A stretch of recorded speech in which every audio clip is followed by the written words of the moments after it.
Assalamualaikum warahmatullahi wabarakatuh. Saya Hersman Arif dari Forum News Network. Komisi Pemilihan Umum Kamis malam 22 Februari 2024 kembali menghentikan eh, tayangan update data pada aplikasi Sirekap. Alasan yang dikemukakan oleh Ketua KPU Hasyim Asyari, mereka masih melakukan sinkronisasi karena ada data dari TPS yang tidak sinkron dengan tayangan atau data yang ditayangkan oleh Sirekap. Ini bukan yang pertama kalinya loh KPU menghentikan tayangan Sirekap. Sebelumnya pada hari Senin 19 Februari lalu, Komisioner KPU Idam Holik juga mengakui adanya ketidaksinkronan data pada Sirekap yang membuat tayangannya itu dihentikan. Dan waktu itu yang lebih parah adalah KPU itu malah sempat menghentikan rekapitulasi atau penghitungan manual berjenjang pada tingkat kecamatan itu selama 2 hari ya, tanggal 18 sampai tanggal 20 Februari. Benarkah itu hanya soal sepele berkaitan dengan sinkronisasi data atau seperti banyak diduga ini merupakan upaya menutup-nutupi kecurangan yang terbongkar karena kekacauan data di Sirekap? Jumat malam atau tadi malam itu saya memandu sebuah diskusi dengan tema kecurangan pemilu rakyat Indonesia menggugat. Dan salah satu pembicaranya adalah pakar IT asal Indonesia yang punya reputasi internasional. Ini namanya Dr. Engineer Jasper Koto. Dia ini pernah bekerja di Jepang dan di Malaysia. Kalau nggak salah ini sebuah waktu di Jepang dia bekerja juga di kampus ya, di sebuah lembaga yang berada di bawah Universitas Tokyo. Dan pada waktu tahun 2019 dia juga membongkar kekacauan yang terjadi di situng KPU. Dari hasil penelitian dan evaluasinya terhadap Sirekap, Pak Dr. Jasper Koto ini menyimpulkan bahwa alat ini memang sengaja dibuat untuk melakukan kecurangan. Jadi sejak awal memang sudah didesain untuk memastikan kemenangan paslon 02. Bagaimana cara bekerjanya? Yuk kita simak pemaparannya berikut ini. Saya mencoba memberikan atau melakukan suatu sharing ilmu tentang apa yang berlaku pada saat hari ini tentang pemilu 2024, tentang Sirekap. Di sini kami mencoba melakukan analisa secara akademisi dengan judul Digital Forensik IT KPU untuk Keadilan dan Keterbukaan. Pertama adalah kita bicara tentang forensik. Apa itu forensik? Digital forensik tersebut adalah investigasi, menganalisa data-data dikumpulkan sehingga dapat menjadi bahan bukti untuk dibawa ke pengadilan. Itulah dikatakan forensik. Data itu bersifat apakah berada di komputer, apakah berada di cloud atau server, apakah itu di alam maya yang lain. Oke.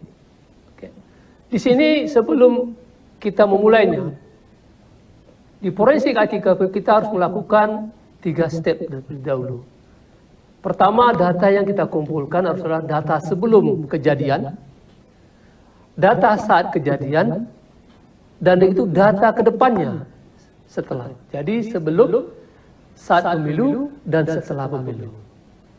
Oke, mari kita kumpulkan data sebelum kita tidak punya, dan data setelah kita tidak punya. Yang kita punya adalah data saat pemilu. Oke, ini adalah data saat pemilu. Kita ambil contoh Jawa Tengah, Grobogan, Pulau Kulon, Sidorejo, dan TPS 006. Di situ ada 3 klaster, data pengguna hak pilih, perolehan suara, jumlah suara sah dan tidak sah. Yang di key in datanya adalah ini. Di sini tertera untuk paslon 1 ada dapat 7, paslon 2 101, dan paslon 3 101. Kalau kita totalkan menjadi 169 suara. Dan kita kembali ke bawah, kalau kita melirik ke bawah, ada 189, ada selisih 20 suara. Pertanyaannya harus kita jawab. Dari mana dan bagaimana 189 ini ada? Ini pertanyaan yang harus kita jawab. Karena di forensik tersebut, setiap data mengandung makna. Ini yang harus kita lakukan. Oke. Berikutnya, kita masukkan ke dalam nih. Berarti apa? Di saat pemilu, data yang ada di sini adalah 7, 101, 61, seharusnya 169 ditambah 4 menjadi 173. Berarti apa? Ini yang tadi 189 kita geser menjadi 100 di sebelum, karena data itu ada. 189, 4, 193. Kita harus bertanya lagi. Kita pakai logika yang di sini. Kita geser sebelum, di sini berapa, ini berapa, ini berapa. Ini yang kita tidak tahu, ini harus kita jawab. Oke. Setelah itu, baru kita melompat kepada apa yang terjadi setelah pemilu berikutnya.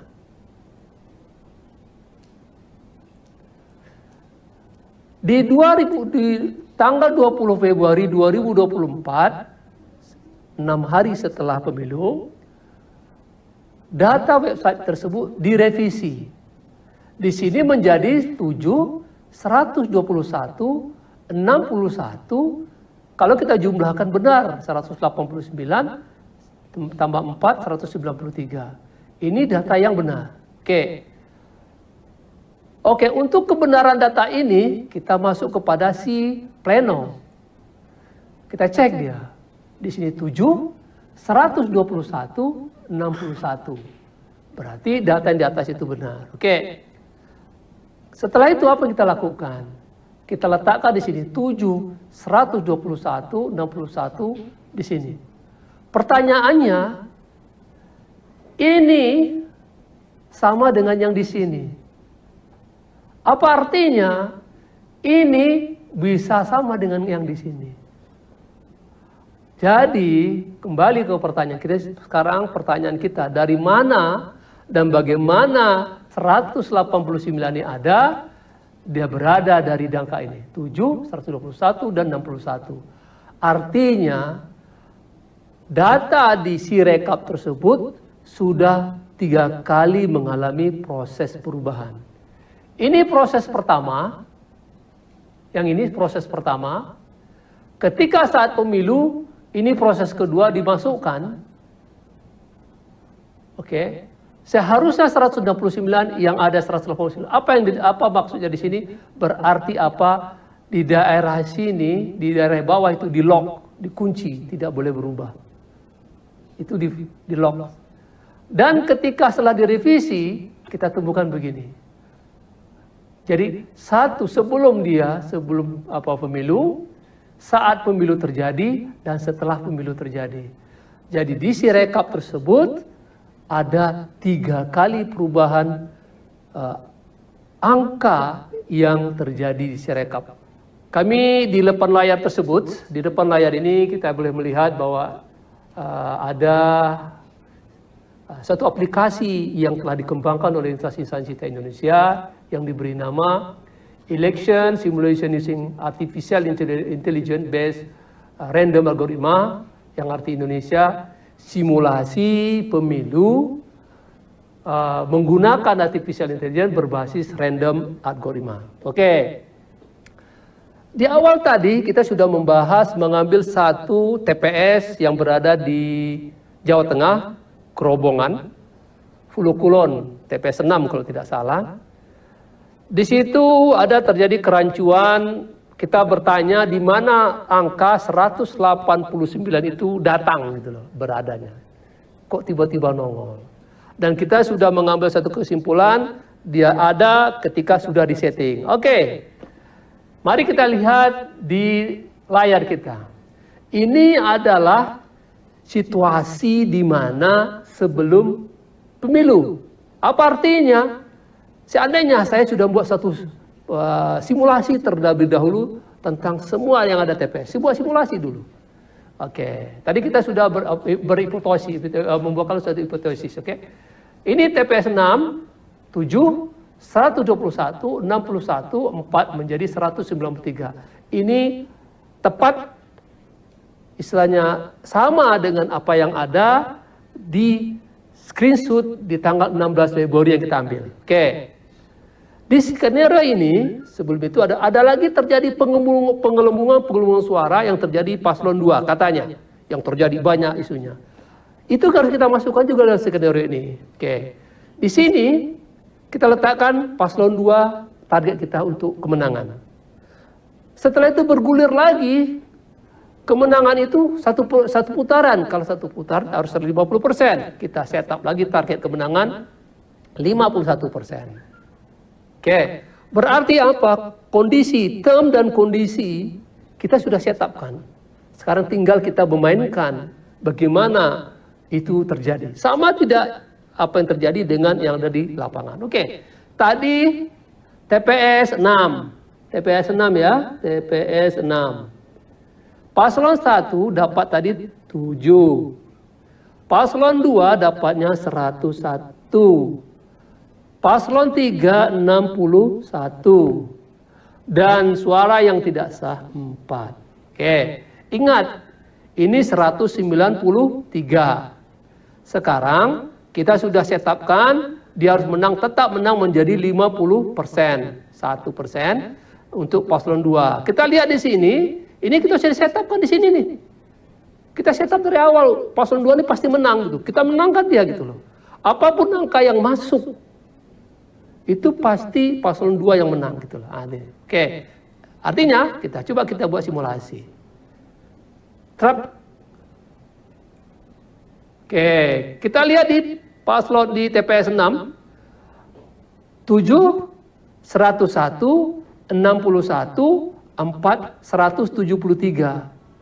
Seharusnya di angka yang 189 tadi harusnya menjadi 163 tambah 4 menjadi 173. Bukan 193. Ini yang seharusnya ada berlaku. Berarti apa? Di Sirekap itu sudah di lock, dikunci, tidak boleh berubah. Oke. Ini sudah bergulir. Kejadian berikutnya di mana penggelembungan suara? Kita lihat penggelembungan suara berada di TPS 4 ini 265. Ini yang merah ini. Oke. Bagaimana perubahan angka? Perubahan angka di sini tetap menang untuk paslon nomor 2. Apa yang terjadi ketika ini terjadi keributan? Wah, ini ada sesuatu perubahan di sini. Wah, tinggal saja saya klik di sini lagi, simulasi lagi. Tuh lihat, yang tadi hilang. Dia masuk kepada TPS 4 itu penggelembungannya. Oke. Berikutnya saya klik lagi. Hilang lagi dia, pindah dia ke TPS 8. Oke. Sekarang ini kejadian-kejadian yang sedang berlaku pada saat ini. Jadi kita main umpat-umpatan ini. Oh, diketahui sini, saya klik lagi, berubah dia, pindah-pindah. Ketika itu, saya pingin semuanya selesai. Apa yang kita lakukan untuk kemenangan paslon 02, tinggal saya riset saja, nggak perlu banyak-banyak. Oke, saya setting kembali, ke riset kembali. Tuh, semua perkara selesai dia. Dengan kemenangan paslon 2 dengan 51,2.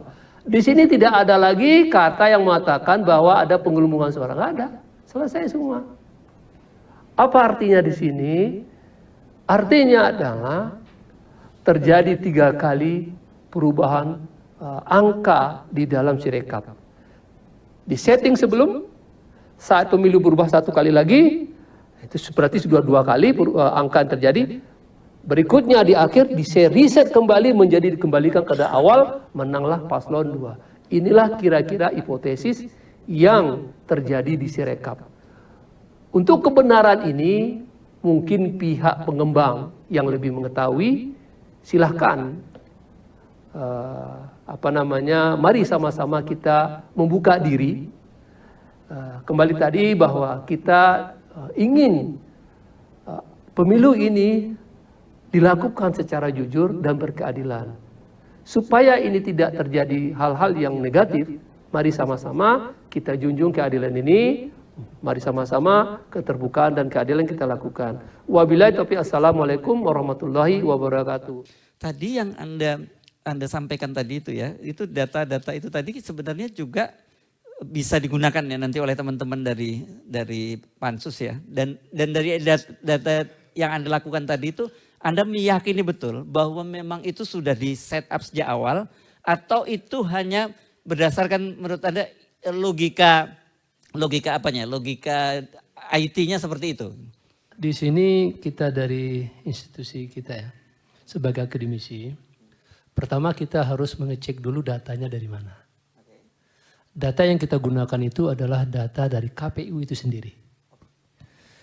Bagaimana? Data itu kita ambil ketika setelah pemilihan 14, itu langsung kita ambil.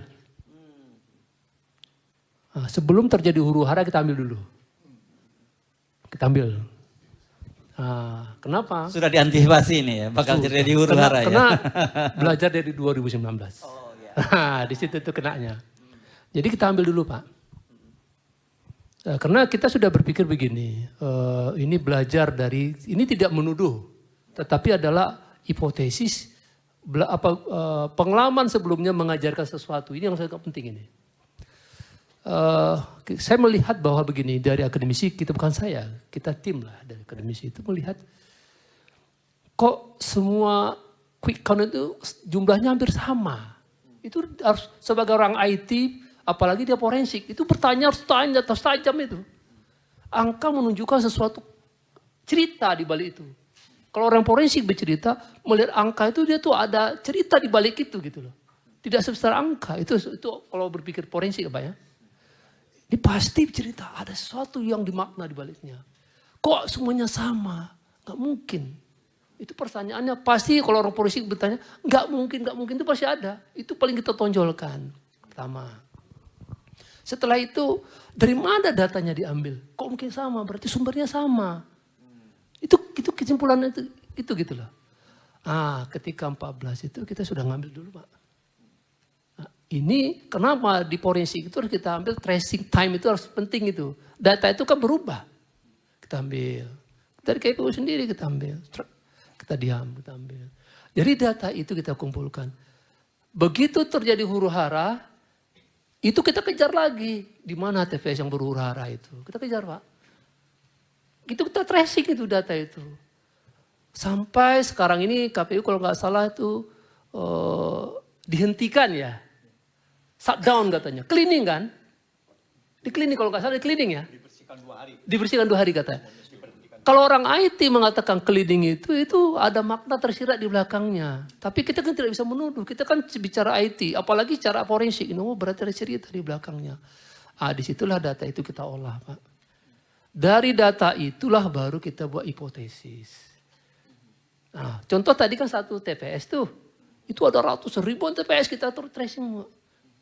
Jadi satu TPS tadi, ya, ini kan dari data itu kita buatkan satu hipotesis berbentuk suatu algoritma. Kan kalau kita bicara IT itu algoritma semuanya bicara itu.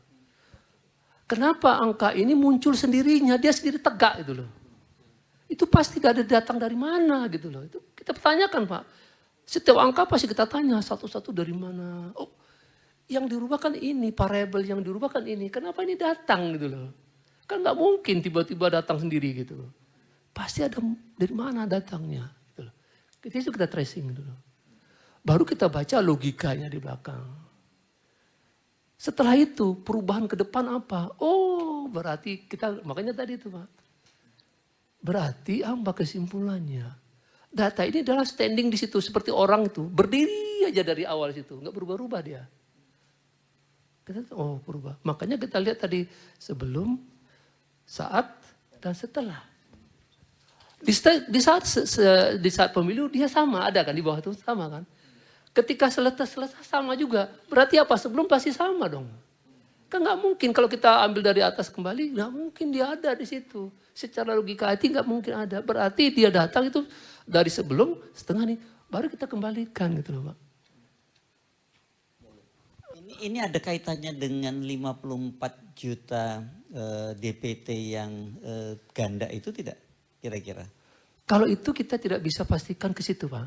Belum tentu dari situ ya? Belum tentu. Kenapa? Itu kalau logikanya begini loh Pak. Kalau apa yang dilihat dari situ itu. Kan dilihat tadi itu. Berarti apa? Kembali kepada quick account tadi itu. Yang 50 tadi Pak. 58 ya. Kembali ke sana itu tuh. Karena dia standing dari sebelum, saat, dan setelah. Data itu sama standing itu tuh. Berarti di lock dia kunci di situ. Dikunci Pak. Kita kan dikunci tadi itu nampak. Kenapa Pak dikunci itu? Berarti saya pikir, oh gini secara logika ya. Forensiknya bermain di situ. Berarti ada. Logiknya mengatakan statement ini sumbernya pasti sama, satu gitu loh. Cuma begini, kan harus ada pembuktian. Kembali kepada Pak Ucok tadi itu. Pak Ucok, kalau kembali ke MK, paling-paling ya maaf cerita 2019 kita pengalaman itu. Nah, ya. Kalau secara IT, digital forensik bisa menemukan itu? Kami begini Pak, di UIC tempat kita itu, kita sudah sampai forensik kepada si pleno. Oh, oke. Trace out-nya, segmentation, sama pemalsuan tanda tangan, kita sudah bisa mendetek itu. Oh, sampai soal pemalsuan tanda tangan? Sampai sana, itu kecanggihan kita, alhamdulillah. Oh, oke. Jadi jangan dikata, ya alhamdulillah kami baru ya. Itu rektor kayu. Insan Cita itu ya? Insan Cita. Ya, ya. Jadi di situ tuh kita memang spesialis daripada artificial intelligence. Spesialis intelligence kita gunakan untuk forensik, kita membantu negara ini ya. Konsentrasi untuk membantu negara. Jadi kita sudah bisa sampai itu adalah forensik story ya, time series itu baru. Nanti ada forensik metadata Pak. Metadata. Dari metadata nanti baru kita masuk kepada image recognition.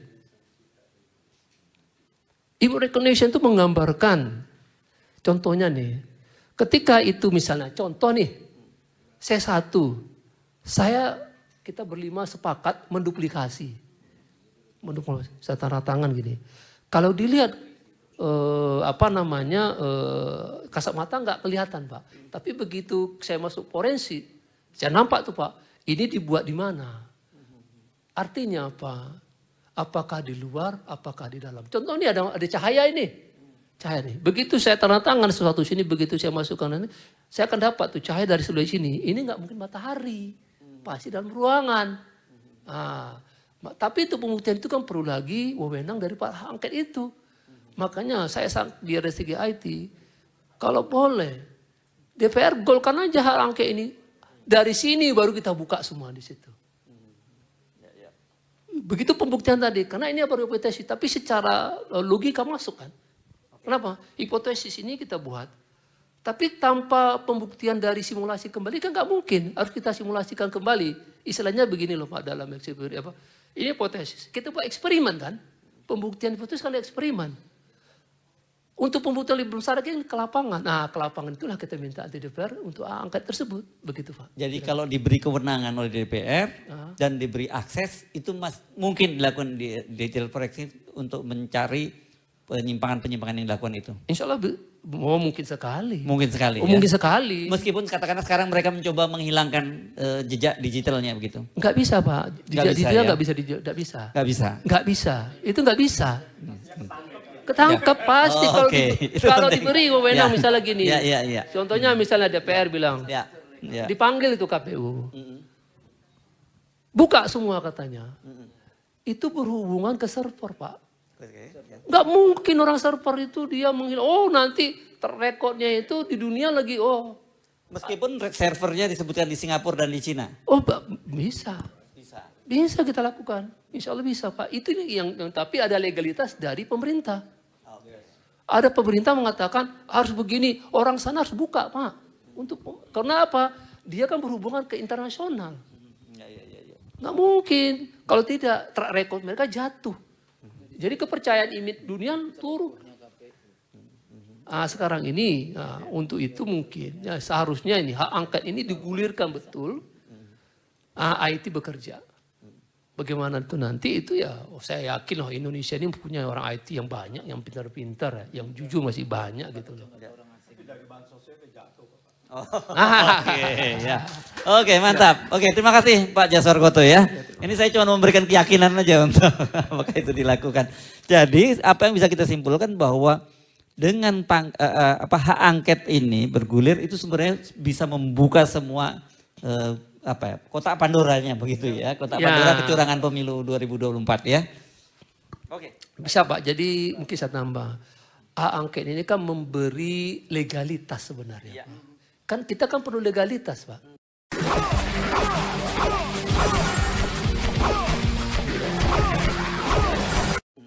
Sebenarnya IT itu bisa dia masuk ke rumah orang secara diam-diam, Pak. Bisa ya. Bisa.